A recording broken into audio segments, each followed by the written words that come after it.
Welcome. I'm Stratton, and I'm a lifelong listener to classical music. And I'm Richie. I'm a lifelong composer and pianist. That's how we begin entering music every single week. And right now, I chose the topic, Rich, and it's the spirit of Christmas. I should have named it the changing spirit of Christmas. And we will chart those changes through 3 Christmas songs: Silent Night, O Holy Night, and White Christmas. That's why we need our choir. Our guests, who are they, Richie? We would like to welcome the Unitarian Universalist Church of Buffalo Choir, directed by Dr. Jesse Downs, with, of course, our piano accompanist, Christopher Sershula. Can we give them a round of applause, please?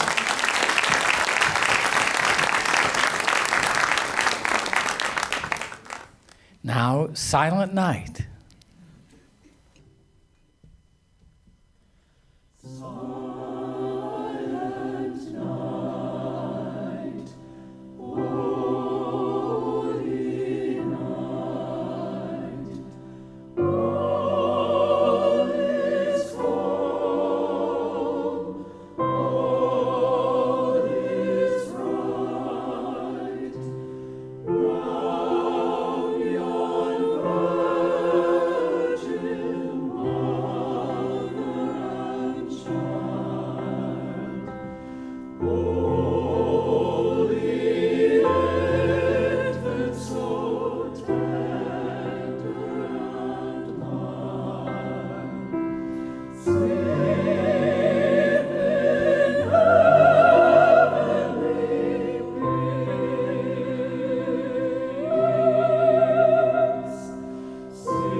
Thank you. Gorgeous. Thank you. So, it started as Stille Nacht, Heilige Nacht, and it only became Silent Night, or Holy Night, later. There are 3 themes we're going to talk about tonight. The first is about the emotions that Christmas is supposed to elicit in each one of us. make them welcome. Comfort and joy, words that we hear over and over again in Christmas songs. After all, Messiah begins with the words, "Comfort ye." And we wait till we get to the Hallelujah chorus for the joy. Happens that way. It will happen that way again tonight. The story of Silent Night begins in 1816. Why is that important?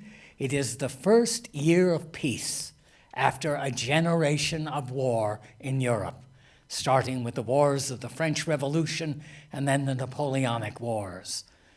The Congress of Vienna has decided it is time for peace. It will be, under the Congress of Vienna, an iron peace, because they have installed a monarch in every single country of Europe and told that monarch to rule with an iron hand, no more of this other kind of stuff.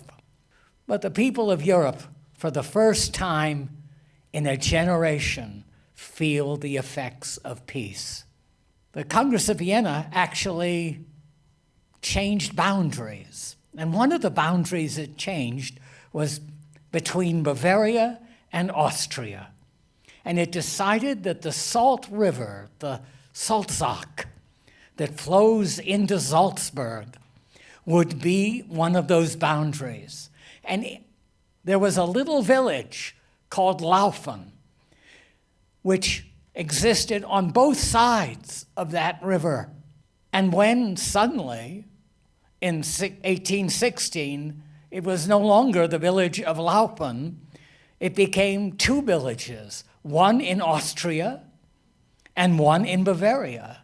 Families were divided. Some were Bavarians, while their children or grandchildren might be Austrians. We know a little about this, living at an international border divided by a river. We get how this happens. But it did create a problem. And that problem was solved by creating another parish, a parish in what became known as Opendorf, or the village over. The village over the river is what they meant, the new village. That village had an old hall in it that had once been a church, and so it was revived. It was St. Nicholas. Old building, had an organ, hadn't been used in years. They needed someone to come and be the organist. And in a little village north called Arnsdorf lived a man by the name of Franz Xaver Gruber. He was a musician. He was chorus master at the local church. He was also the organist at that church. His occupation was as a school teacher. And they asked him, could you also be the organist and the chorus master for St. Nick's? And he said, if the price is right, sure, I can walk in the 3 miles and I'll do it. At the same time, south of the city of Salzburg, a young priest was doing his first bit as a priest. He was assistant priest at the parish of Mariafar, south of Salzburg. His name was Joseph Moore. Young man, he had a guitar, took it everywhere he went, and he created lyrics for that guitar. He was like a singing priest. He loved to write lyrics. He loved to write songs. And in the year 1816, he wrote a poem that started Stille Nacht, Heilige Nacht. 6 stanzas he wrote out, and he kept that with him. 2 years later, he was transferred from Mariafar to St. Nick's in Obendorf, and he met Franz Gruber. What happened then? They collaborated. They collaborated because the river that Stratton was talking about had flooded and had not destroyed the organ, but put it out of commission. And this was a big panic because Christmas is coming, and we need some music. And anyone who's ever been to a midnight mass, I have my wife has, it's one of the great Christmas traditions, knows that one of the most spectacular elements of it is the music. So Joseph Moore decides to take this poem that he's written 2 years prior as a response, by the way, to the Napoleonic Wars. You see, this is going to be a theme running through each of the 3 Christmas pieces that we're going to talk about, is war. These pieces were in large part a response to or a balm to heal wounds from war. Anyway, he wrote it in response to the Napoleonic Wars, and he thinks to himself, well, this will be a great thing to get set to music. And the problem is that the organ's not working. But I have a guitar. And so he contacts his friend Franz Gruber and says, will you set this poem to music? Will you set it tonight? Now, I have been under the gun before as a composer. I know what it's like. But sometimes when you feel the bore of the gun to your head with this, to speak evocatively, it inspires something great. You come out swinging, let's say. And so Franz Gruber responded and set it for melody and guitar. So the first performance of Silent Night was actually for voices and guitar. Let's, for a moment, look at the lyrics, because that first stanza is a radical statement. Let's see. Stille Nacht, heilige Nacht, silent night, holy night, alles schlaft, an sein wacht, all asleep, alone awake, nur das treute hoch heilige Paar, just that faithful holy couple. Who are the holy couple? Who is this holy couple? This holy couple, faithful holy couple. Now, I have to tell you that we had Stille Nacht translated for us by AI. Just being honest here. And they're not very good. Because Trote Hoc does not only mean faithful, it also means espoused. That espoused holy couple. It's Mary and Joseph. How did Joseph get in here? How did he get in there? And then, right after that, after the just that faithful or bespoken holy couple, Holder Knab in Lackagen Haar, that nice boy with curly hair. Well, nice is not really Holder, it's cherished. The cherished boy with curly hair. There's a whole treatise could be written about that curly hair remark. It goes back to the Jesuits, by the way. They wanted you to know that curly-haired Jesus was just like you see. That was the whole point of that. But this faithful, holy couple, Joseph and Mary, are parents to this boy. That's a way of saying, of pointing out, very slyly, but really, that legally, that cherished boy with curly hair is illegitimate. He's a bastard. Why would Joseph Moore want to point that out? And also present parents. The thing he is proposing, he doesn't talk at all at the moment about why Jesus is born. He doesn't start with the angels declaring the mission. He starts with a picture of two people taking the parental role to take care of this cherished boy. He's created a family. And the reason he does that is very simple, because Joseph Moore himself is illegitimate. He's a bastard. He couldn't even become a priest because no one who is illegitimate can be a priest. He had to go and get a compensation directly from the Pope in order to fulfill his vocation. And he's just pointing out, Jesus is just like me. Very strange, but it reorients the story. The story is about a family. It's the first move toward leaving the church as the center of the Christmas story and bringing it into the home, making it, pardon the phrase, a family affair.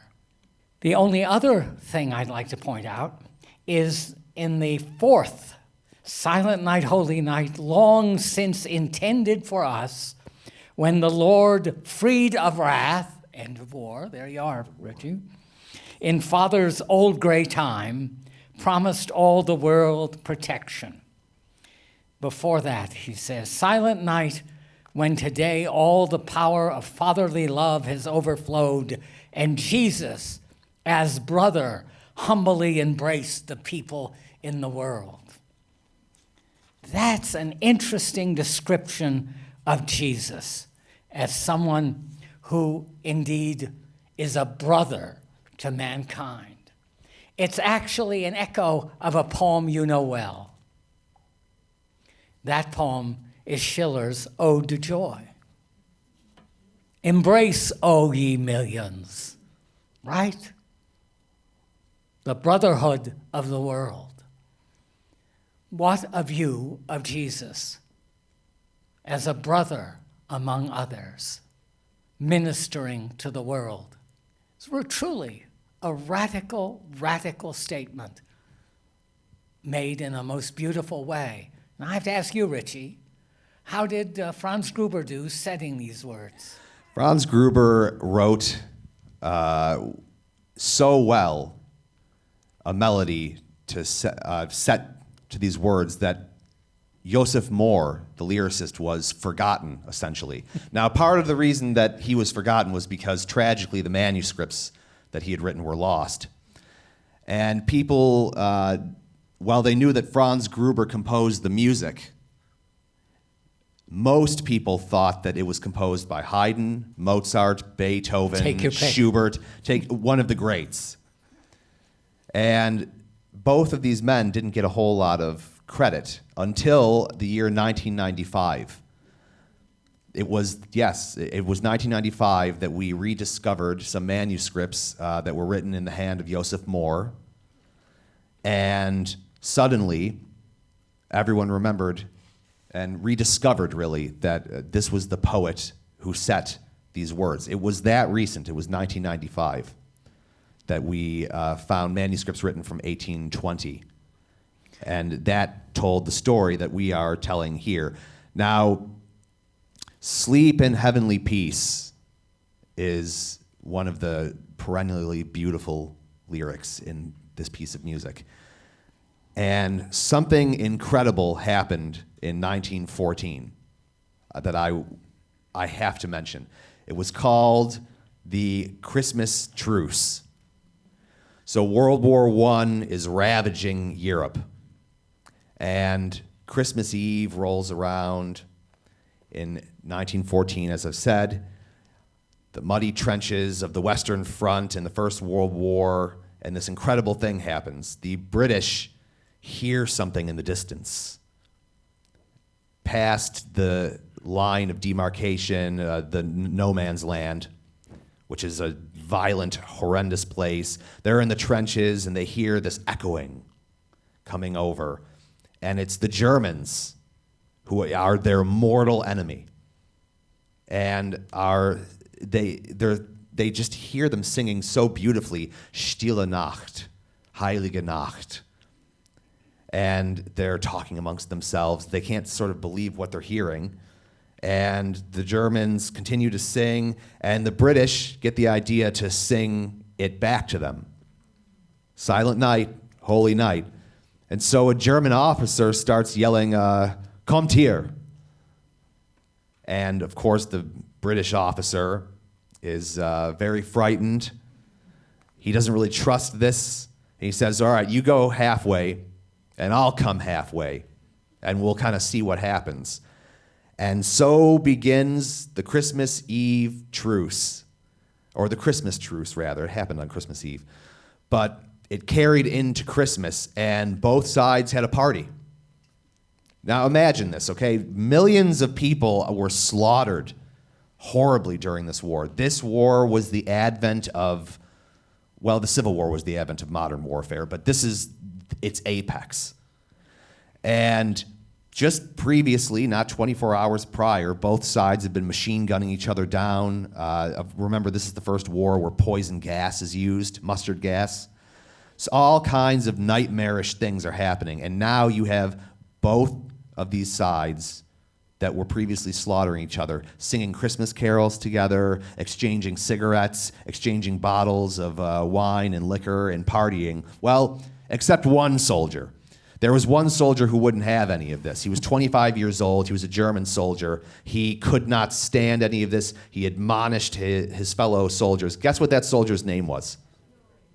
Adolf Hitler. Adolf Hitler it was recorded to have refused to participate because he thought it was un-Germanic. Possibly it was. I don't know. But I do know that this happened without an official command. Pope Pius had actually called upon both sides and the Russians as well, and to have a Christmas truce. And all the countries refused. Their commands refused this. It was not going to happen. And indeed, officially, if you read an official history of World War I, it isn't there. It just didn't happen, according to official history. But diaries, letters, thousands of them. We anticipate 200,000 people participated along the line.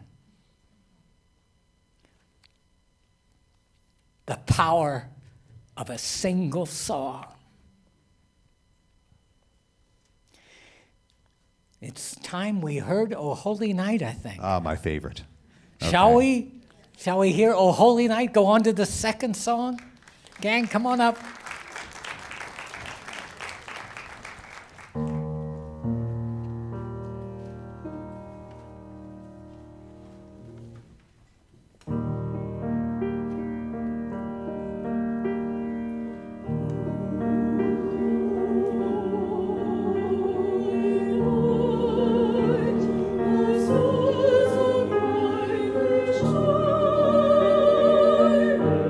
It is the night.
Thank you again.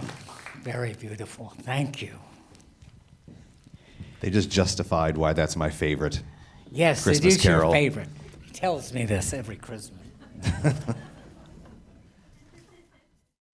It was 1840 in France at the village of Roquemer. You're seeing I think we have that's the village today. It's not a village anymore. It's at the center of the Côte de Rome. It's where all those great French wines from that region are gathered together, bottled, and sent out to your tables. It has always been one of the great wine-growing regions of France, and at its center is Roquemer. The Rhone River, as you see, moves right beside it. Well, in 1840, that river flooded.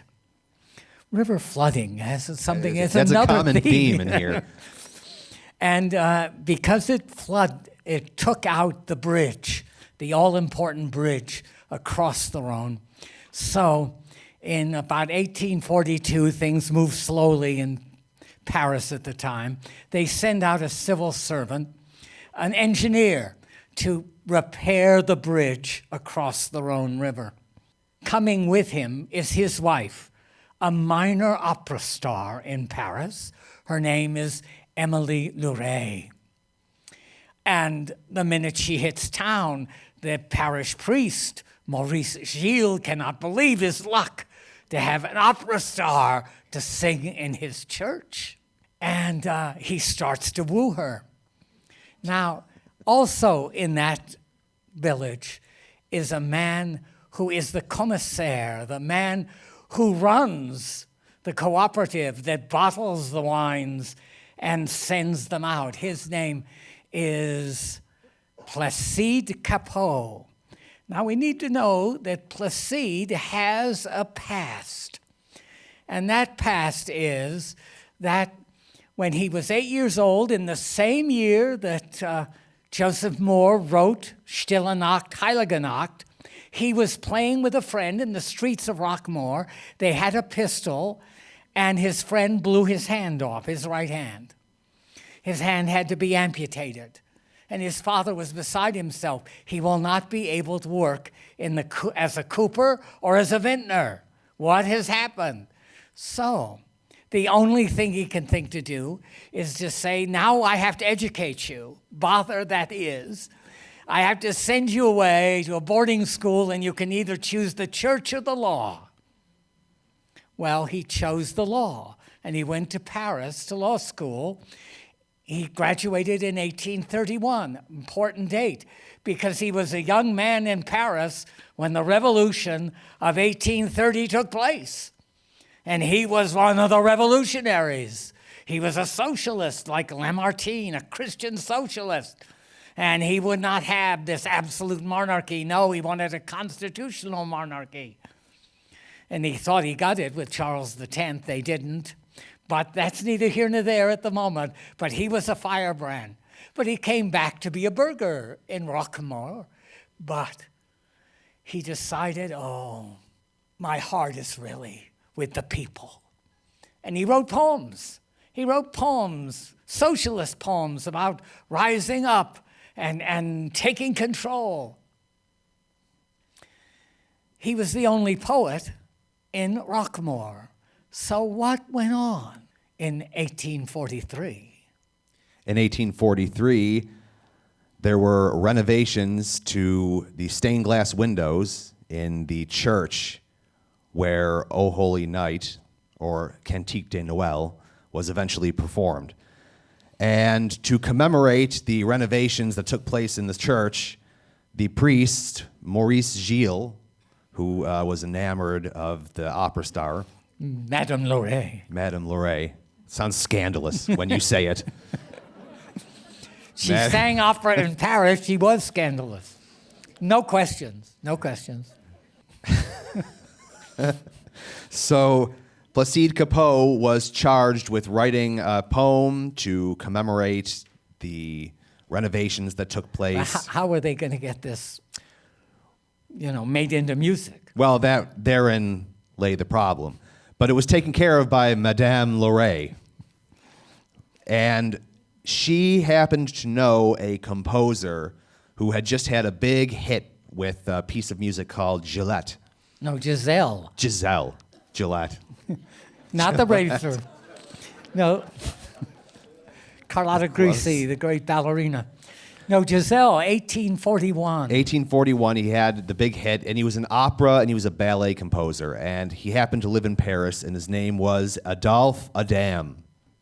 This is one of these serendipitous moments in history. It turned out that Placide Cappeau was taking a business trip to Paris, and Emily Larey knew Adolphe Adam, and wouldn't it be a great idea if he could set a poem that you've written to music?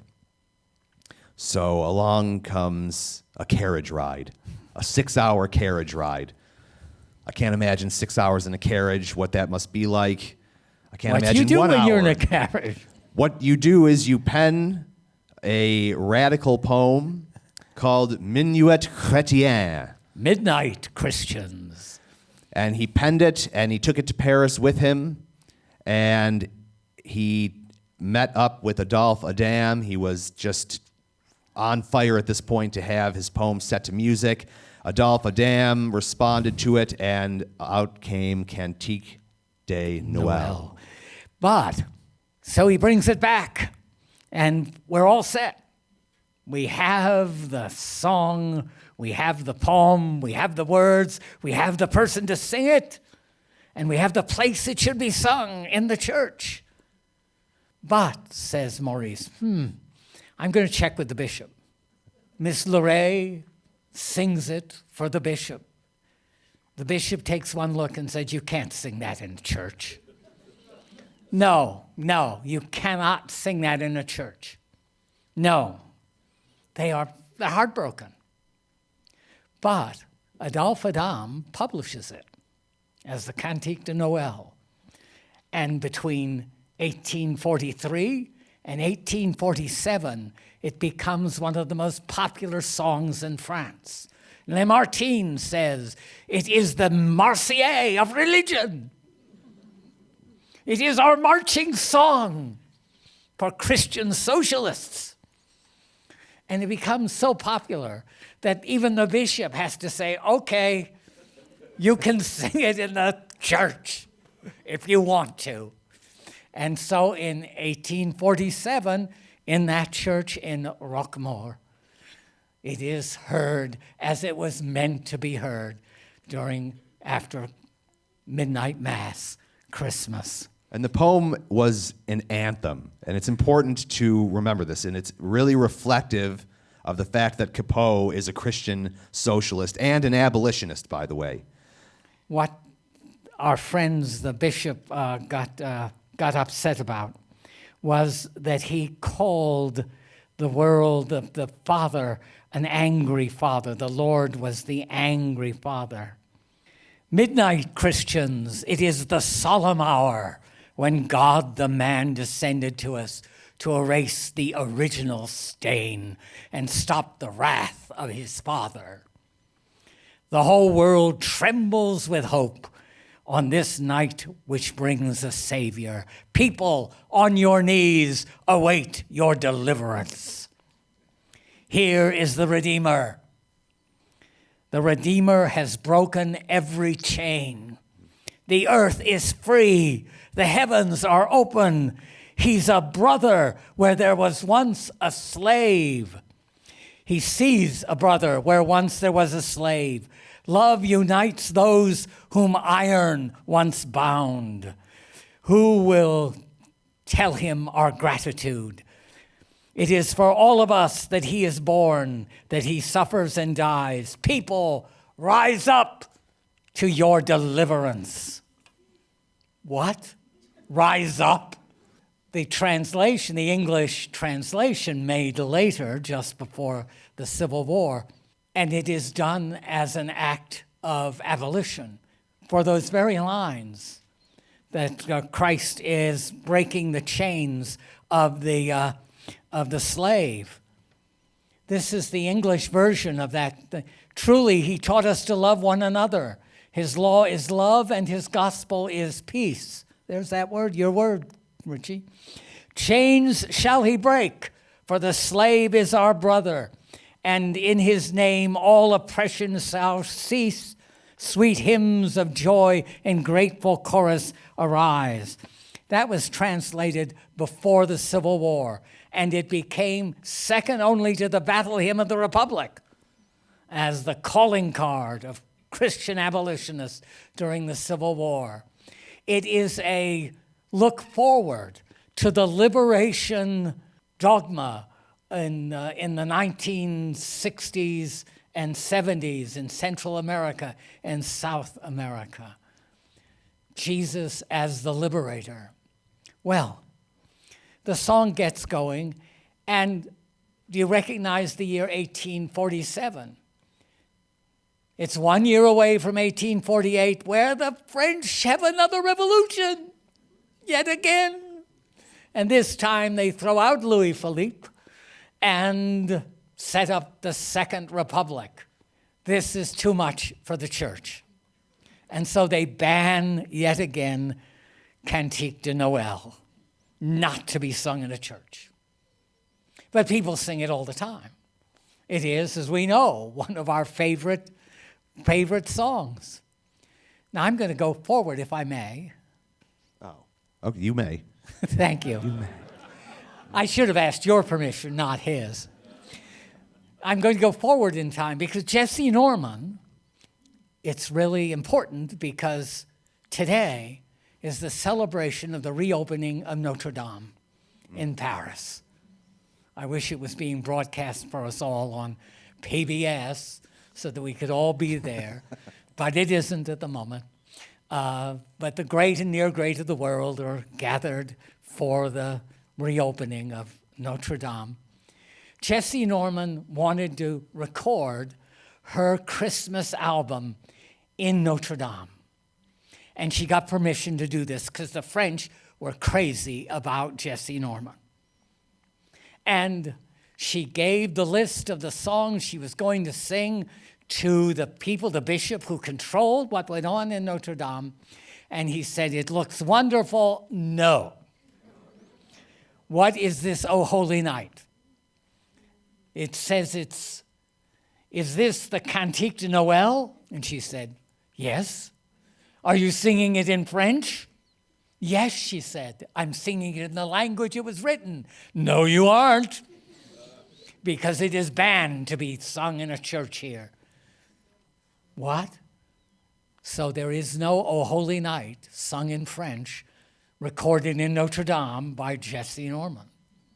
They would not allow it. And as far as we know, in France at least, the Canadians paid no attention, by the way. You hear it in Canada all the time and in church. In fact, Luciano Pavarotti recorded in Notre Dame in Montreal, right? And he sang O Holy Night in French, Cantique de Noël, and got away with it. Do you have something to tell us about this melody? Oh, I have a lot to say about the melody. Good. Now it's my turn. Yes, it's your turn. Beware. So one thing that I want to say before I get on to talking about the melody is that, yet again, this piece has a role to play in wartime. And so we've talked about the French revolutions, plural, but in 1870, something happens called the Franco-Prussian War. And the Franco-Prussian War was particularly violent, and we don't really talk about it too much, but yet again, on Christmas Eve, something miraculous takes place. The French, who are fighting the Germans, are yet again in their trenches and start singing the Cantique de Noël. And the Germans this time hear it and start singing back a hymn by Martin Luther. It's not known which hymn it is, but we do know that it was by Martin Luther because Martin Luther was a prolific writer of hymns. The soldiers start singing back and forth. One thing leads to another, and a 24-hour truce is called. Yet again, which is just, when you think about the psychology of that, it's just kind of mind-boggling a little bit. I mean, these people are watching their brothers in arms get blown apart And the fact that the act of singing to one another can elicit a truce just shows you the absolute higher power of music. Now, I'm going to move to the piano for a minute. Thank you. Now, this is how we usually do entering music. Yes. Just, darken room.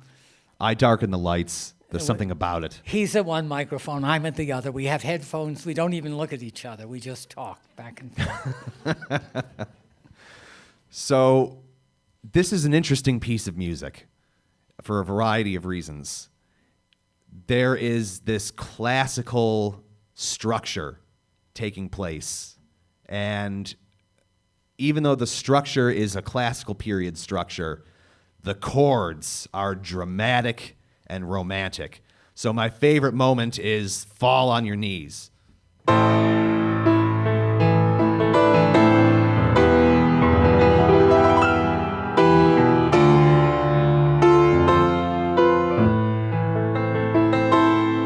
That move is such it should technically be this. How lame would that be? How lame. So it's this one moment for me. It's such a red piece of music. Now, I know that people don't know what I'm talking about when I say it's a red piece of music, but it just elicits this redness, this glow every time I hear it. And Christmas color. oh, yeah, that's right. It is. I never thought of that, actually. But it's this one move. Film score composers use this all the time when they want to depict something dramatic taking place. Tell me if this sounds familiar to you.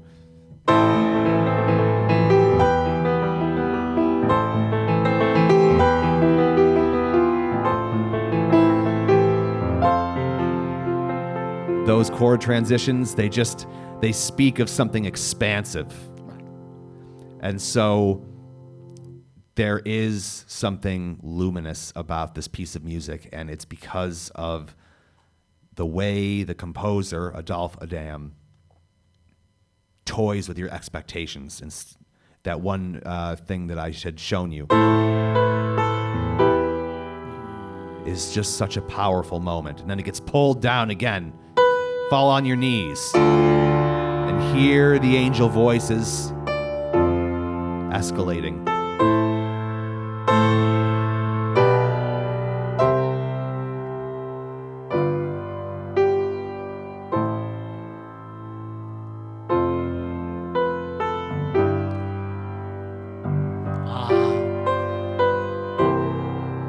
And so on. Anyway, I could talk about this piece forever, but I'm going to move on now. Okay. Now we're going to move on to White Christmas.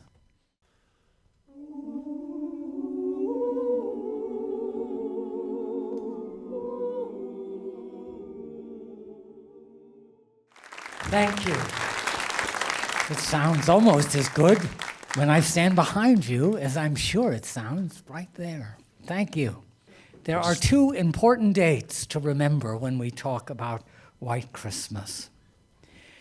The first is January 8th, 1940. It's a Monday morning. People are slow getting to work because their boss, Irving Berlin, never arrives till 2 o'clock in the afternoon. So but this morning, 8 o'clock, he's through the door like a shot. They're shocked. What is Mr. Berlin doing here? There's Mr. Berlin. By the way, he owns the whole building. It's Irving Berlin Music Publishing. And he moves through the offices till he gets to a small office of Helmi Kresse, a German, who is sitting at a piano. And he has in his hand, Berlin does, a song sheet, just a few notes and the words written across those notes. And he hands it to Kresse and he says, now you must understand, Irving Berlin is not a modest man. No, he says, this is not only the best song that Irving Berlin ever wrote. It's the best song anybody ever wrote. And he hands it to Cressa. You can imagine his eyebrows. Okay, all right, what do we got here? And then he, for almost every single Berlin song for 60 years, would work with Berlin, who didn't read music, who just plucked at the piano. He drove everyone crazy because they'd get together to hear his songs that were going to be in a movie, say, and there'd be this reedy little voice and him tinkling over the piano, and they go, really? This is going to be a hit, right? But somehow, and Cressa helped him out with the phrasing, the rhythm, and the harmonies were Cressa's work. And so they worked on it, and as they worked on it, Cressa admitted later he began to see there was something very special in this song. Where did it come from? Irving Berlin was working on the last of the Fred and Ginger pictures, Fred Astaire, Ginger Rogers, that he was going to make. He would be with Fred for a long time afterwards, but never again with Ginger. And it wasn't working. It wasn't working. He wasn't getting the tunes. The Yam was one of the big tunes in the film. The Yam didn't work very well. Everyone seemed to know that they may have gone a picture too far with this coupling. And Fred Astaire told Irving Berlin that he knew it was over when the script called for him to kiss Ginger Rogers. He said, if they don't get it from the dancing, a kiss is not really going to help them. And so this is it. This spells for me the end of this whole run.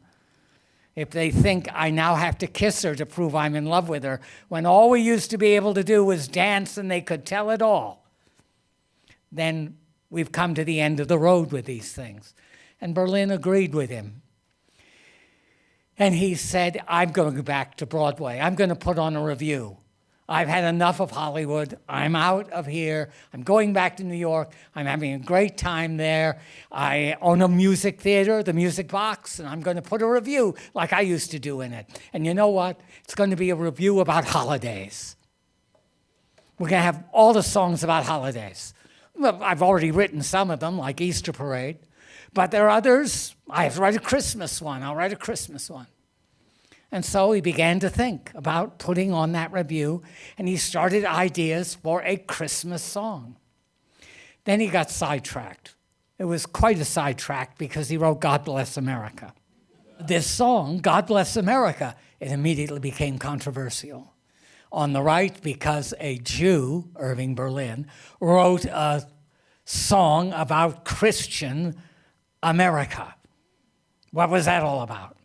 On the left, people like Woody Guthrie got upset because the man who represented corporate songwriting, the richest songwriter in the world, embodied in a corporation, gets to write this and think that he can somehow speak for the people of America.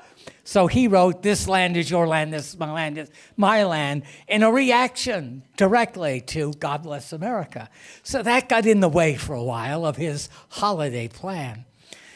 Then in the summer of 1939, he went to a movie premiere. The movie premiere was of Frank Capra's Mr. Smith Goes to Washington. No politician liked it. The premiere was a bust. But Irving met his old director, Mark Sandrich, who had directed all the Astaire, Ginger Rogers films. And he said, so what are you doing at RKO now? And he said, I'm not at RKO, I'm at Paramount. Paramount, said Berlin. Isn't that where Bing Crosby is?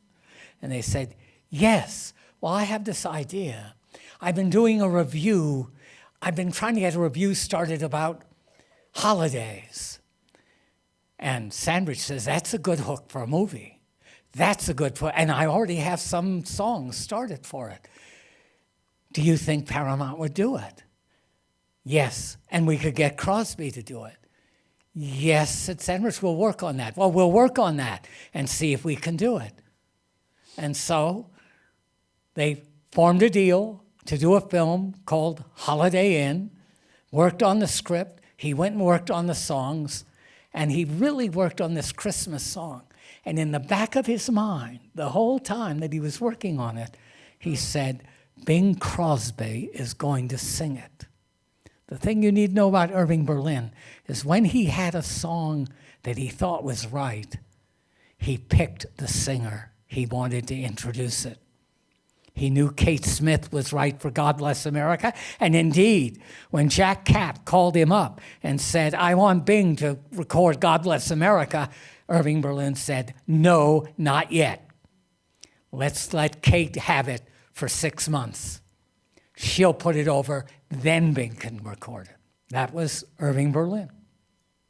So he's thinking Bing Crosby when he presents the song to Crosby.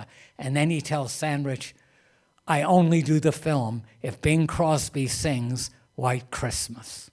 And Bing Crosby was not really impressed with the song. No. Bing Crosby did a performance of it in 1941 on his radio show, the Kraft Music Hall, on Christmas Day. Now, it's important to remember that this is a few weeks after Pearl Harbor. Yet again, the war theme. And he performs it on his radio show, and then he, in 1942, on May 29th, records it. This is the other date you should remember. So he records it in 18 minutes. 18 minutes is all it took. A golf game was waiting.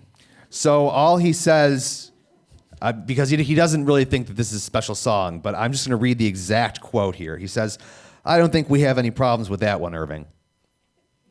Now, this is the best-selling song, not only as a Christmas song, but of all time. I don't know if I want that to really register with everyone. This is the best-selling song of all time, ever. And I just love that Bing Crosby. The most popular song ever written. Yes. And I know all of you, I look out at there, I know this crew isn't dreaming of a white Christmas, are you? No. The song has exceeded 100 million sales. And I think part of the reason that this song is such an amazing phenomenon is because it's the first one that really, not the first one, but it's the one that codifies the element of nostalgia for Christmas. I'm dreaming of a white Christmas just like the ones I used to know. Now, what's going on during this period of time? World War II is going on at this period of time. So Bing Crosby once said that the most moving moment of his life was in 1944 when he had to sing this song in front of 100,000 GIs who were about to go to their deaths because in 1944, Adolf Hitler, that once young corporal, now the Iron Man of Europe, who's just terrorizing the world, has decided to consolidate all of his armies and all of his troops into one single force to try to break through the lines in the Ardennes forest, and we know it as the Battle of the Bulge. And many of these troops who are listening to Bing Crosby sing I'm Dreaming of a White Christmas have tears in their eyes. And Bing Crosby said it was all I could do to hold it together singing for these people because he knew that in a few days, many of them would be dead. And they would be. I'm dreaming of a white Christmas just like the ones I used to know. It hit at the absolute right moment in history, just like all three of these have. And I'm going to go to the piano for a moment. All right, one moment. Oh, that's funny coming from you, Stratton. Got the best laugh of the night.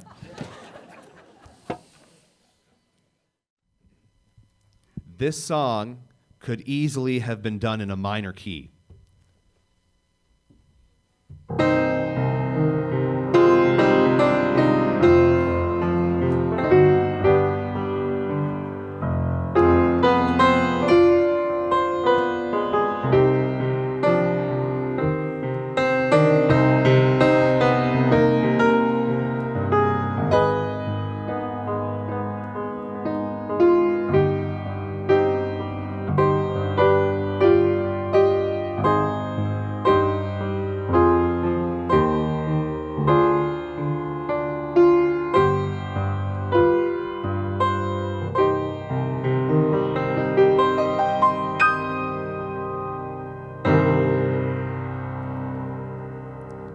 is one of these songs that is written in a major key and somehow just has this pull of there's like it's shot through with a little bit of pain, and that makes a major key song, major key, the happy key, that makes those songs infinitely more poignant. And I think that that's the genius of this particular song. Right. Now, I think it's time for a grand finale. So let's bring up the chorus once again, and they're going to sing all three of our songs, Silent Night, Holy Night, and White Christmas.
If you want to sing along, you're welcome to.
You just stay there, stay right there. Now we'll end this the way we always end ending music. Richie, you have a question? Yes, we always end each episode by me posing a question. And the question, ladies and gentlemen, is very simple. What is your favorite Christmas carol and why? So, what do we usually say? I'm Stratton. And I'm Richie. And I'm glad you joined us today.